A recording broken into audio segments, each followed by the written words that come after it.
이스라엘 배사연구소는 지난 6일 한국의 글로벌 이미지가 개선됐다고 했습니다. 최근 사태로 인해 세계 외교의 새로운 시대를 열었으며 세계 보건 위기를 극복하고 있는 아시아 국가들 중 한국이 가장 성공적인 소프트 파워를 높이고 있다고 했습니다. 배사는 지난 2월 초 전 세계적으로 환자 수가 극적으로 증가하고 있는 것처럼 확진 환자 수를 줄인 한국은 위기 대처의 모범으로 인식되고 있다고 덧붙였습니다. 또한 한국인들은 정부 대책의 성공에 필수적인 요소인 자발적, 수동적, 사회적 고립을 가장 먼저 모델로 삼으며 국가 브랜드의 상승에 필수적인 역할을 했다고 했습니다. 이는 대중들의 즉각적이고 광범위한 협력이 한국의 전면적인 폐쇄를 피할 수 있는 능력에 기여했다는 것입니다. 배사는 한국이 이 사태를 이겨내면서 매력적인 투자처로 성장할 수 있다고도 전망했습니다.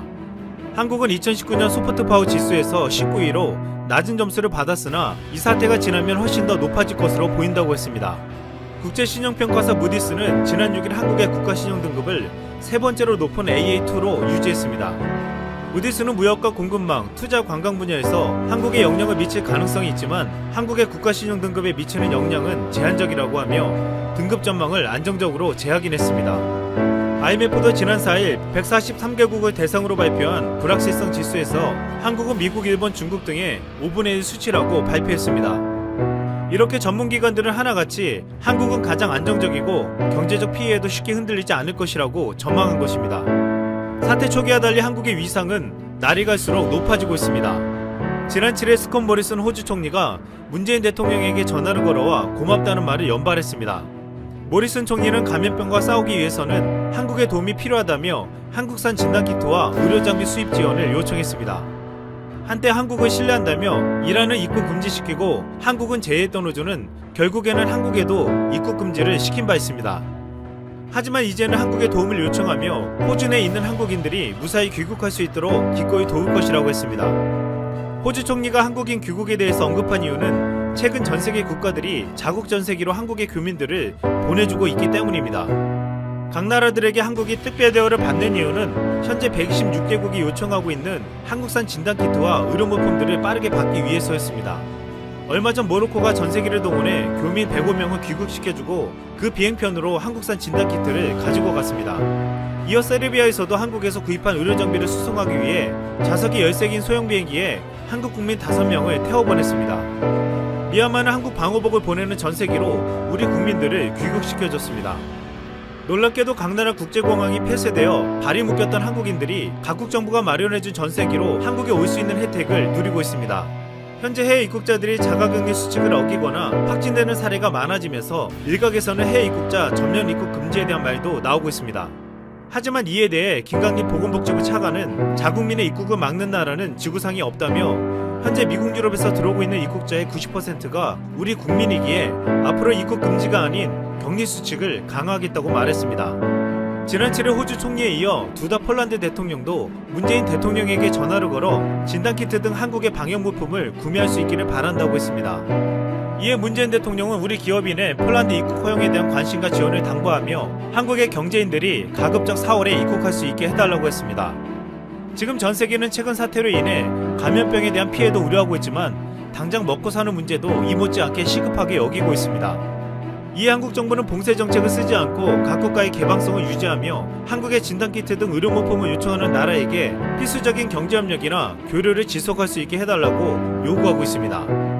이로 인해 한국 정부는 방역 대책에도 성공하고 이제는 경제까지도 피해를 최소화하고 살려내겠다는 것입니다. 지난 7일 한국을 끝까지 신뢰해준 UAE는 한국의 긴급 지원으로 성공적으로 대응하고 있다며 감사의 뜻을 표했습니다. 또한 한국에게서 빠르게 지원받은 루마니아와 콜롬비아 등 많은 나라들이 한국에게 감사의 뜻을 표했습니다. 최근 전세계 스포츠 팬과 관계자들이 KBO 리그를 부러워하고 있습니다.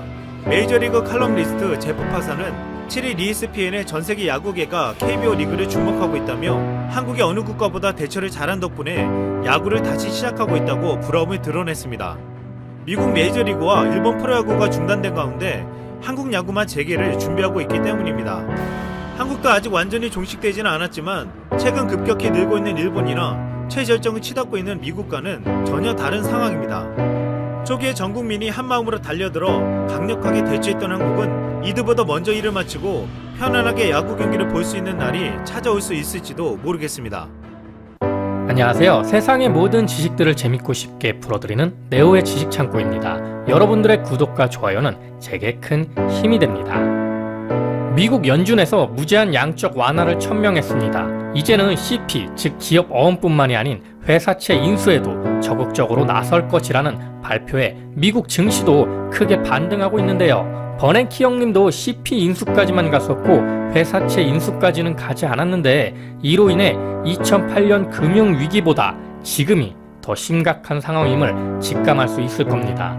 그런데 발표 첫날에는 미국 증시가 흐지부지했다가 다음날 반등이라 뭔가 좀 구리긴 하네요. 그럼 지금 가장 문제가 되는 것은 무엇일까요? 2008년 금융위기 당시에는 은행이 문제였습니다. 더 자세히 이야기하자면 리만 브라더스의 파산이죠. 그 당시 미국의 부동산이 급등하면서 새로운 파생 상품이 만들어지게 됩니다. 물 들어올 때 노젓자는 식으로 버핏 형님이 금융살상 무기라고 표현한 파생 상품을 금융권에서 너도 나도 엄청나게 만들어내죠. 만들기만 해도 불티나게 팔렸던 시기였습니다. 그중 하나가 바로 MBS, 즉 모기지 담보부 증권입니다. 쉽게 모기지 채권이라고 하죠.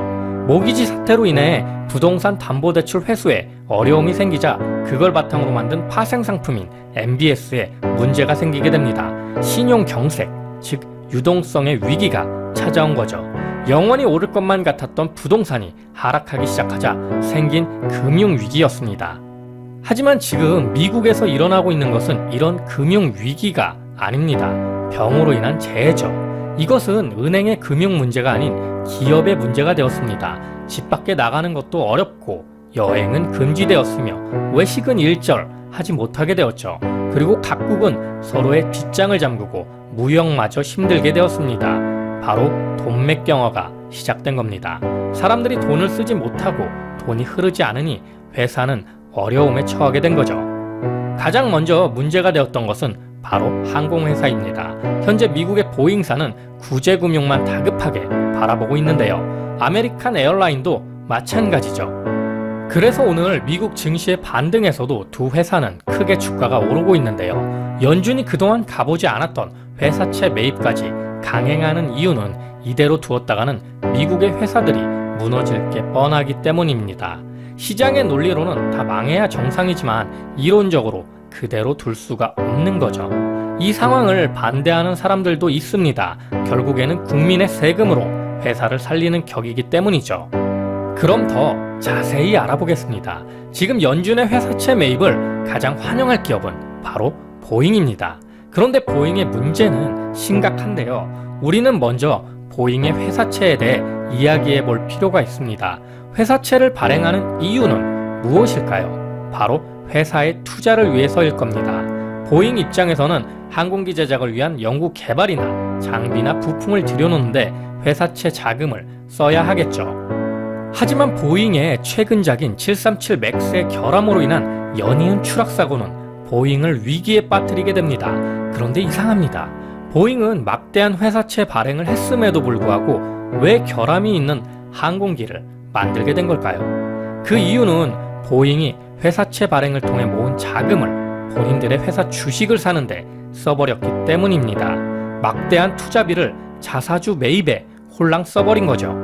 그 금액만 무려 40조입니다. 이것들이 제정신이야? 이런 미친. 그러니 결국 보잉의 737 맥스의 결함은 생길 수밖에 없었던 필연적인 이유였던 거죠. 하지만 이는 보잉만의 문제가 아닙니다. 여러분들은 트럼프 대통령이 송환세, 법인세 감면에 앞장섰던 것을 기억하실 겁니다. 전통적으로 레이건 대통령이요, 공급주의 경제학에서 감세하면 투자도 많이 하고 또 생산도 많이 해서 경제 전체가 더 좋아진다는 논리를 펴왔습니다. 하지만 미국 기업들은 감세해서 남는 돈을 투자 안 하고 자사주 사는데 몰두하게 됩니다. 기업 활동에서 나오는 이윤마저 투자처를 찾지 못해 사내 유보 이윤으로 묶어두고 있으면서 이 돈마저 자사주 매입으로 가게 되는데요. 더 문제는 돈을 빌려서까지 자사주를 샀단 겁니다. 미국 회사채 시장은 지금 급격히 커졌습니다. 투자처를 찾지 못한 유동성 자금들이 조금이라도 높은 금리를 찾아 회사채 시장에 몰렸는데요. 우량 회사채 금리는 미국 국채와 비교해도 크게 높지 않을 정도로 낮아졌습니다. 미국 회사들이 이 자금까지 조달해서 투자하지 않고 자사주를 산 거죠. 한마디로 빚내서 주식 산 겁니다. 결국 미국 증시의 끝없는 상승은 바로 미국 회사들의 자사주 매입을 통한 효과였던 거죠. 2008년이 끝없이 오를 것만 같았던 부동산 상승에 기인한 모기지 사태로 터진 거였다면 지금의 상황은 끝없이 오를 것만 같았던 미국 증시에 회사들이 너도 나도 빚내서 자사주 매입에 나섰기 때문입니다. 본질은 비슷하네요. 끝없이 오를 것이란 모두의 바램. 하지만 그때는 은행이 흔들렸고 지금은 회사가 흔들리고 있습니다. 과연 연준의 회사채 매입을 통해 빚잔치를 한 보잉을 살리는 것이 우선이 되어야 할까요? 그 많은 돈을 차라리 국민들에게 현금으로 나누어 준다면 더 큰 효과를 발휘하게 될 겁니다. 하지만 그렇게 되지는 않겠죠. 정부는 국민을 위해 일하지 않습니다. 그건 미국이라고 다를 게 없죠. 그럼 누구를 위해서 정부는 일을 할까요? 바로 금융자본 세력들, 즉 기득권자를 위해서 일합니다. 금융자본 세력들이 망하지 않게 미국 정부에서 그리고 연준에서 물심양면 구제금융을 해주고 그 피해는 고스란히 우리들에게 돌아오게 됩니다.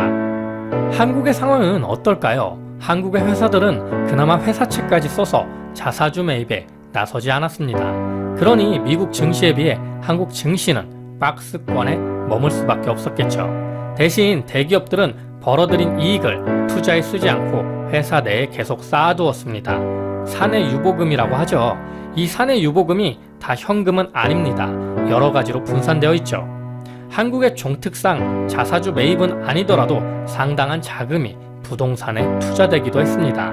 현재 자산가들이 아파트와 주식을 팔고 땅이나 건물을 사들인다는 뉴스가 있기도 한데요. 달러가 무제한으로 풀리는 만큼 자산 가치는 오르기 때문입니다. 대기업들은 이미 땅이나 빌딩을 상당히 매입해 놓은 상태입니다. 이제는 그것들을 팔아서 버티겠죠. 이렇게 한국의 대기업들은 사내 유보금으로 인해 그나마 좀 버틸 여력이 있습니다. 대신 대기업들 대부분이 수출이 필수이기에 수출이 풀리지 않는 이상 이마저도 오래 버티진 못하겠죠. 반면 지금의 사태가 영원히 가지 않는 이상 버티고 살아남은 회사들은 승자가 될 겁니다. IMF 외환위기 때도 그랬으니까요. 현재 한국에서 가장 문제가 시급한 것은 어떤 나라보다 높은 비율의 자영업자들과 비정규직과 같은 사각지대에 놓인 사람들입니다. 이들을 구하기 위해 정부가 어떤 노력을 할지 저도 지켜보고는 있습니다만 결국 기득권들의 먹잇감이 될 뿐이라는 것이 씁쓸한 현실일 겁니다. 오늘 미국 연준의 무제한 양적 완화를 통한 회사채 매입에 대한 이야기로 시작을 했지만 이 정책이 우리한테 별 도움이 되지 않는다는 게 정말 놀랍지 않나요? 보잉에 얼마나 많은 직원이 있는데 살려야지 이러시는 분들도 있을 겁니다. 하지만 이미 보잉과 아메리칸 에어라인은 직원들의 구조조정에 벌써 돌입한 상황입니다. 회사채 매입이 이루어지기도 전에 말이죠. 기업이 어려워지면 가장 먼저 하는 것이 바로 인력 구조조정입니다. 제 생각에는 연준이 이런 어이없는 기업들의 회사채 매입보다 국민들에게 단 1달러라도 더 주는 것이 지금의 상황에 더 도움되는 일이 되지 않을까 생각이 되는데요. 탐욕으로 회사채까지 써가며 투기를 했던 보잉을, 그리고 사람의 생명을 앞에 두고 결함입는 항공기를 제작해 많은 피해를 준 보잉을 살려줄 의미가 있을까 싶습니다. 물론 트럼프 대통령 입장에서는 군산복합체 중의 하나인 보잉을 무조건 살려야 합니다. 그것이 그 양반한테는 이익이기 때문이죠. 그리고 자사주 매입을 해준 많은 회사들로 인해 덕을 본 트럼프 대통령은 미국 증시의 상승이 자신의 덕이라며 자화자찬을 해오기도 했습니다. 현재 영상을 제작하는 동안 미국 증시가 마감을 했는데요. 보잉과 아메리칸 에어라인의 주가는 각각 20%와 35%의 급등을 했습니다. 세상은 이렇게 금융자본 세력가들의 중심으로 그들의 이익에 의해 움직입니다. 이게 정말 화나는 일이긴 하지만 우리가 이익을 얻기 위해서는 이들의 이익을 추종해야겠죠. 이들이 어떻게 움직이고 이들이 어떤 혜택을 받는지 알아야 조금이라도 떡고물을 얻을 수 있을 겁니다. 어쩌면 그것이 우리가 경제와 금융을 공부하는 이유인지도 모릅니다. 세상을 바꿀 수 없다면 세상의 변화에 맞춰 행동해야 합니다. 이런 행동마저 하지 않는다면 우리는 그들에 의해 더 철저하게 유린당하게 되겠죠. 저도 많은 나이는 아니지만 젊을 적에는 세상을 바꿀 수 있을 거라 생각하며 이루지 못할 꿈을 꾸며 살았습니다. 하지만 제가 바꿀 수 있는 것은 개뿔도 없더라고요. 그래서 지금은 세상을 지켜보는 일에 더 많은 시간을 쏟고 있습니다. 여러분들의 생각은 어떤가요? 자, 오늘도 내용이 재밌고 유익하셨다면 구독과 좋아요 꼭 부탁드립니다. 이렇게 항상 네오의 지식창고를 애청해주셔서 감사드리고요. 오늘 하루도 좋은